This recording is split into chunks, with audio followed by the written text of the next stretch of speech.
Seorang pengusaha yang juga merupakan Ketua Forum Korban Mafia Tanah atau FKMT Indonesia Suparji Kendi Budiarjo, pada Selasa tanggal 10 Januari tahun 2023 menolak menandatangani surat penahanan yang diajukan Kejaksaan Negeri Jakarta Barat karena merasa menjadi korban kriminalisasi. Suparji ditahan karena BAP atau berkas acara pemeriksaan dirinya dalam kasus pemalsuan surat sebagaimana diatur dalam pasal 263 dan 266 KUHP telah dinyatakan lengkap atau P21 oleh Kejari Jakbar, sehingga pada Selasa tanggal 10 Januari tahun 2023 kasusnya dilimpahkan Bareskrim Polri ke Kejari. Kami menolak untuk menandatangani surat penahanan karena satu, saya sudah mengajukan surat untuk tidak dilakukan penahanan. Yang terpenting sebenarnya adalah sudah ada upaya hukum pra-peradilan. Seharusnya pada saat sudah terdaftar upaya hukum pra-peradilan, sudah dipanggil oleh pengadilan, ya termohon Polda dan Kajati seharusnya menghargai, menghormati hukum. Datang, tapi ini ada rekayasa, sengaja tidak hadir untuk melakukan penahanan, sehingga kami menolak. Dan seharusnya sesuai dengan logika hukumnya ya, kalau sudah ada pra-peradilan, kita harus menunggu putusan pra-peradilan, sah atau tidaknya penetapan tersangka. Nah, itulah harusnya kita patuhi, dan itu kan untuk menghindari pelanggaran hak asasi klien kami. Berikut penjelasan Budiarjo terkait kasusnya yang membuat dia merasa dikriminalisasi. Pada tahun 2006 saya beli 3 bidang tanah, girik 3 girik, pada 3 orang. Saya uruk, saya bangun, saya jadikan pangkalan kontainer di tanah itu. Nah, waktu saya beli pun saya konsultasi sama dengan notaris, dia bilang nggak masalah. Nah, tanah itu ditawarin ke saya. Ya, saya biasanya jarang juga nyari tanah. Biasanya datang, kita cocok, suratnya lengkap, kita ini. Nah, 2006 itu langsung saya uruk. Jadi pangkalan kontainer, kita pagar. 2010 diklaim bahwa itu masuk kepada sertifikat 1633 ya SHGB tahun 97 sertifikatnya. Luasnya kurang lebih 11 hektar lebih ya, jadi dikatakan didalilkanlah sertifikat itu kena tanah saya. Tapi oleh si penjual, karena kewajibannya dia yang mengurus surat, dia coba gugat, dia menang di pengadilan, yang jual tanah ke saya. Nah, tapi setelah itu ya terjadilah proses kriminalisasi. Baru saya tahu ternyata si penjual pun dikriminalisasi. Nah, bergulir ke situ, atas diambilnya tanah saya waktu 2010 bulan April itu, saya dipukul di atas tanah saya. Kemudian 5 kontainer saya dicuri di atas tanah itu. 1 hektar 10.259 meter tanah saya dia rampas. Saya lapor 3 LP. LP pertama pemukulan di Polres Jakarta Barat, LP kedua di Polda Metro Jaya, LP ketiga di Polda Metro Jaya. Nah, karena tidak berjalan 2017 oleh kabar reskrimnya waktu itu Mas Aridono, ditariklah berkas ini tiga-tiganya ke atas ke Bareskrim. Di Bareskrim ya, perkara pertama ya pemukulan, hasil gelar perkara itu ya. Nah, 3 LP itu 2017 perkara pemukulan, hilang berkasnya di Jakarta Barat yang diutarakan oleh itu Toto. Nah, berkas yang kedua ya dan ketiga dihukumlah penyidik Polda Metro Jaya. 10 penyidik Polda Metro Jaya dihukum, diduga melanggar kode etik ya profesi dan kode etik. Tapi sampai detik ini nggak dihukum. Yang hukum 1 aja yang di Polres karena menghilangkan berkas. Tapi yang di Polda Metro Jaya tidak. Nah, 2018 saya dilaporkan oleh Pak Nono Sampono. Dia sebagai Direktur PT Sedayu Sejahtera Abadi. Nono Sampono ya. Nah, itulah bergulir di proses. Nah, tanggal bulan 2021 LP saya yang 2 dihentikan penyidikannya karena tidak cukup bukti satu. Yang satunya tidak ditemukan unsur pidana. Nah, laporan Pak Nono di Polda Metro Jaya itu 2018. Itulah yang diproses sekarang. Saya dijadikan tersangka. Kita pengacara kita menanya, apa sih yang dipalsukan? Karena 263 sama 266 yaitu menempatkan barang palsu, surat palsu atau membuat surat palsu. Tapi di situ dia bilang menempatkan surat palsu. Bagaimana saya bisa menempatkan?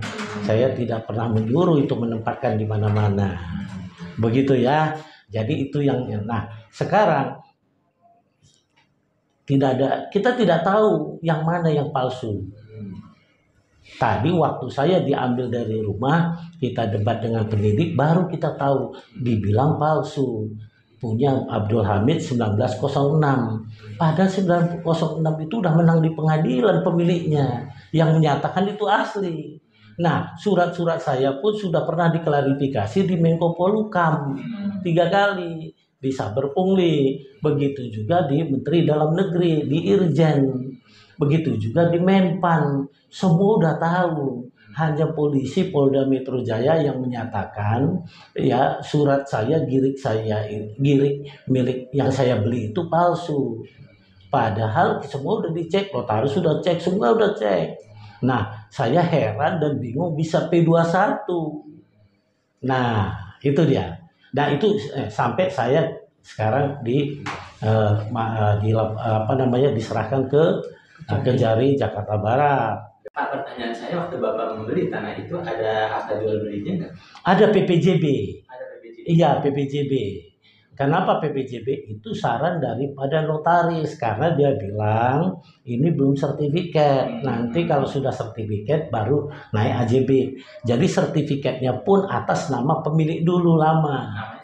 Nah, satu namanya Hamid Subrata, yang kedua Edi Suito, yang ketiga namanya Rais. Nah, ya gitu. Setelah itu Bapak sempat diurus untuk ditingkatkan menjadi sertifikat. Oh, mereka itu sudah ngurus semua, tiga-tiga itu, karena memang perjanjiannya gitu. Dari perjanjian PPJB itu saya nerima dalam bentuk sertifikat. Yang ngurus mereka. Kalaupun yang bisa menempatkan mereka. Jadi oleh sebab itu, ya saya berharap ya keadilan harus ditegakkan. Saya melihat ini betul-betul murni kriminalisasi. Karena SK Budi ini adalah pembeli yang beritikat baik dan dia yang membeli surat itu dengan perjanjian bahwa harus dalam bentuk sertifikat sehingga dibuatlah PPAJB. Kemudian 5 tahun ditempatkan dia punya kontainer di lokasinya, diserobot oleh yang tidak bertanggung jawab, yang notabene ada isinya kontainer. Kemudian lahannya dikuasai, kemudian Pak Budinya dipukulin. Pak Budi lapor ke polisi Jakarta Barat, kemudian dilapor pencurian, penyerobotan. Tapi ini tidak ada yang berjalan, malah di pemukulannya itu di Polres Jakarta Barat dinyatakan berkasnya hilang. Kemudian penyerobotannya itu dan pemukulannya pencurian kontainernya ditarik ke Mabes Polri dan digelar di Karawasidik dan dinyatakan bahwa 12 penyidik itu melakukan pelanggaran kode etik.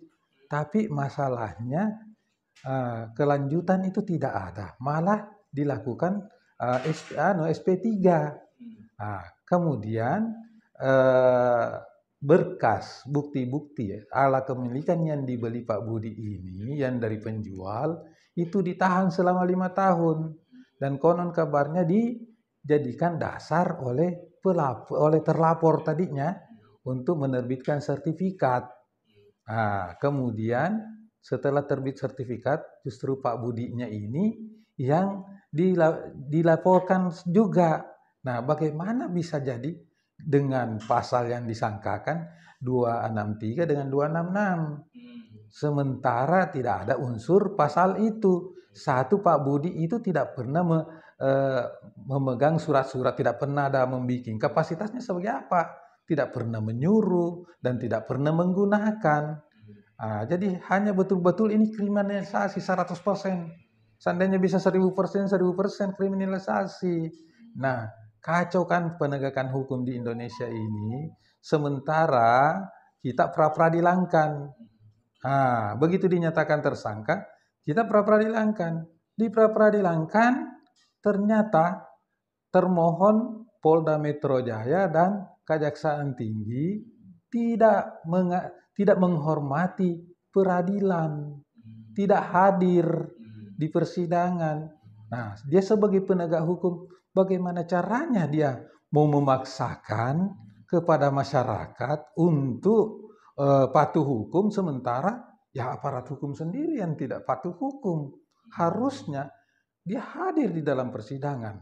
Dan mungkin juga bisa terjadi pengalaman saya menangani perkara kayak di Makassar, ada kerjasama antara polisi dengan jaksa. Sudah dinyatakan pra-peradilan sudah menang, ya, tidak dilaksanakan, diabaikan oleh polisi dan jaksa, malah dilimpahkan kepada pengadilan.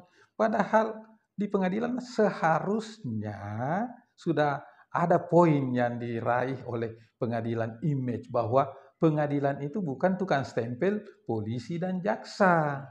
Nah, tapi lucunya karena pelapor itu orang tertentu, bukan orang pribumi, melapor ke ketua pengadilan tinggi, akhirnya pengadilannya, majelis hakimnya dipanggil, akhirnya diputus 6 bulan. Bagaimana caranya menghukum orang yang tidak punya dasar? Sudah dinyatakan tersangkanya tidak sah. Ya, itu bagaimana penegakan hukum ini? Negara ini kacau ini penegakannya. Ya, saya harapkan sebenarnya moralitas itu penegak hukum, baik saya sendiri sebagai pengacara, polisi, jaksa, hakim, ayolah kita tegakkan kebenaran dan keadilan, ya. Pakai hati nurani, moralitas, ya. Nah, kita harus mencari keadilan. Kalau memang kita butuh uang gampang, kita cari yang benar saja, ya kan? Harapan saya pada Pak Jokowi bahwa Pak Jokowi menyatakan berantas mafia tanah serta backingnya. Ini faktanya sekarang justru korban yang dikriminalisasi. Jadi apa perintah Pak Jokowi itu diabaikan para pembantunya. Seperti apa yang pernah saya utarakan dalam forum komunikasi, forum keadilan, gitu. Nah, ini menjadi saya berharap trigger. Karena kenapa? Harapan saya yang kedua adalah terhadap kasus saya ini jangan digelar perkara di BPN, di penegakan hukum maupun di peradilan. Gelar perkara secara terbuka live, undang universitas. Karena sudah sangat mengkhawatirkan mafia tanah bisa mengakomodasi BPN, untuk penegak hukum, peradilan. Kalau ini adalah saya akan buktikan, ayo undang universitas, undang ahli pertanahan, adu data alas dasar hak kepemilikan awal. Data saya diadu, data mereka pun diadu, dibuka. Kalau memang itu betul saya nanti melakukan seperti apa yang disangka, saya bersedia masuk. Tapi kalau enggak, kan ini sistem kalau dijalankan oleh oknum yang tidak bermoral, punya integritas, ya seperti saya. Dan ini bisa kepada siapapun kena. Dan korbannya sudah banyak. Di FKMT, saya ketua FKMT Pak, Forum Korban Mafia Tanah Indonesia. Banyak datanya. Panggil saya Pak Presiden, saya tunjuk hidung siapa mafia tanahnya.